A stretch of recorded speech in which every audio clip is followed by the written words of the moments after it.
Pemirsa, KPP Pratama Badung Selatan menargetkan amnesti pajak di wilayahnya mencapai 150 miliar rupiah hingga akhir tahap kedua bulan Desember 2016.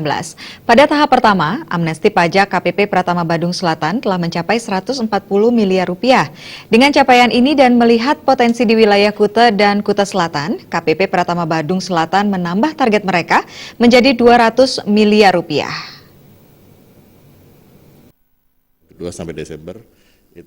Kepala KPP Pratama Badung Selatan Widi Widodo menjelaskan, respon masyarakat untuk memanfaatkan amnesti pajak di wilayah Kuta dan Kuta Selatan cukup tinggi. Terbukti pada tahap pertama yang berakhir tanggal 30 September lalu, terdapat 1.200 wajib pajak yang melaporkan SPH. Adapun jumlah penerimaan baik dari deklarasi maupun repatriasi mencapai 140 miliar rupiah. Sementara target untuk seluruh periode amnesti pajak tahap pertama dan kedua hingga bulan Desember nanti adalah 150 miliar. Ini berarti 10 miliar rupiah harus dipenuhi, dan itu diyakini tidak begitu sulit. Melihat potensi dan wilayah KPP Pratama Badung Selatan yang merupakan unit profit center, target capaian amnesti pajak hingga Desember nanti ditingkatkan menjadi 200 miliar rupiah. Teks amnesti untuk periode pertama dan kedua sampai Desember itu 150 miliar. Jadi di periode pertama kita sudah terrealisasi 140 miliar.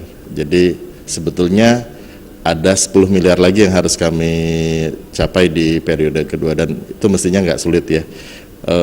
Jadi makanya targetnya kami tambah. Jadi sekarang 200 miliar yang harus kami dapatkan untuk periode pertama dan periode kedua nanti sampai dengan 31 Desember 2016.